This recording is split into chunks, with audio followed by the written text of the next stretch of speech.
Hai, jadi hari ini aku mau bahas tentang terbentuknya Kepulauan Indonesia. Nah, jadi gimana sih prosesnya? Nonton sampai habis ya. Nah, jadi gimana sih prosesnya? Pulau Cikal Bakal dari Kepulauan Indonesia mulai terbentuk sekitar 50 juta tahun lalu. Pada periode Quaternary sekitar 2 juta tahun yang lalu sampai sekarang, itulah proses utama pembentukan Kepulauan Indonesia. Sekitar 1 juta tahun yang lalu, pada saat Pulau Sumatera, Pulau Jawa, Pulau Bali, Pulau Borneo masih menyatu dengan semenanjung Asia disebut dengan paparan Sunda. Paparan Sunda ini terpisah oleh naiknya permukaan air laut mulai dari 20.000 tahun yang lalu sampai sekarang. Dengan permukaan air laut yang naik turun karena dipengaruhi oleh suhu bumi dan glasier. Proses terbentuknya kepulauan di Indonesia berdasarkan pulau-pulau besar di Indonesia, Pulau Sumatera, Jawa, Bali, Lombok, sampai kepulauan di Provinsi NTT dan NTB. Karena adanya aktivitas vulkanisme di bawah permukaan bumi, maka hasil yang dapat dirasakan di permukaan bumi adalah adanya lava. Lama-kelamaan lava tersebut memadat, bertambah besar membentuk sebuah gunung deretan pegunungan busur pulau. Nah, jadi di sini aku mau bahas tentang islan air C dalam istilah geologi. Nah, jadi tuh ada berapa sih? Ada 3 ya. Yang pertama, Pulau Sulawesi. Pulau Sulawesi terbentuk akibat pertemuan lempeng Filipina, Indo-Australia, Eurasia, dan lempeng mikro lain di daerah tersebut. Oleh karenanya, Pulau Sulawesi bentuknya aneh gitu. Yang kedua, Irian Jaya dan Kalimantan. Keduanya memiliki kesamaan proses terbentuknya.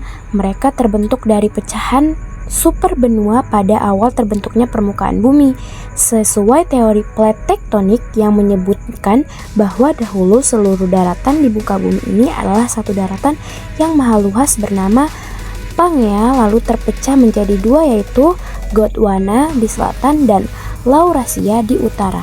Yang ketiga, pulau-pulau kecil, contohnya Kepulauan Seribu dan lain-lain. Proses terbentuknya pulau-pulau ini sangat sederhana dibanding yang lain. Mereka berasal dari endapan pecahan kerang, koral, dan binatang laut lainnya. Semakin lama, semakin besar, dan akhirnya terbentuklah sebuah pulau baru.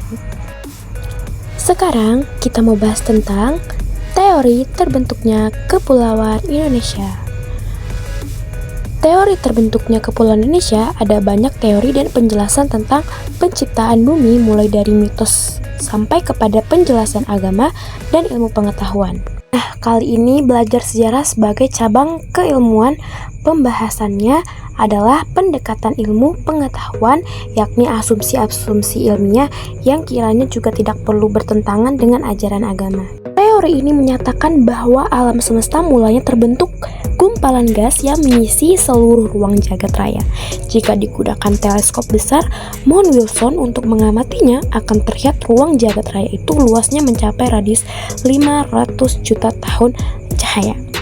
Gumpalan gas itu suatu saat meledak dengan satu dentuman yang amat dahsyat. Setelah itu materi yang terdapat di alam semesta mulai mendesakkan satu sama lain dalam kondisi suhu dan kepadatan yang sangat tinggi, sehingga hanya tersisa energi berupa proton, neutron, dan elektron yang bertebaran ke seluruh arah.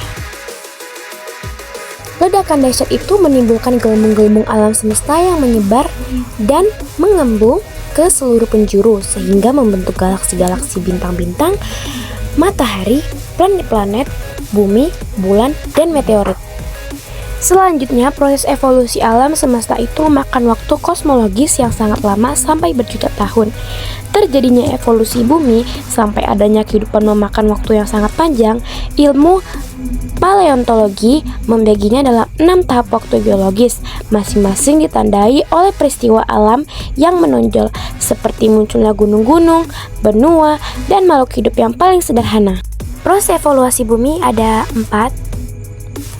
Yang pertama Neozoikum, yang kedua Paleozoikum, yang ketiga Mesozoikum, dan yang keempat Neozoikum. Oke, kita bahas keempatnya ya. Yang pertama, Neozoikum. Neozoikum yaitu zaman sebelum adanya kehidupan. Pada saat ini, bumi baru terbentuk dengan suhu yang relatif tinggi. Waktunya lebih dari 1 miliar tahun lalu. Yang kedua, Paleozoikum, yaitu zaman purba tertua. Pada masa ini sudah meninggalkan fosil flora dan fauna berlangsung kira-kira 350 juta tahun lalu.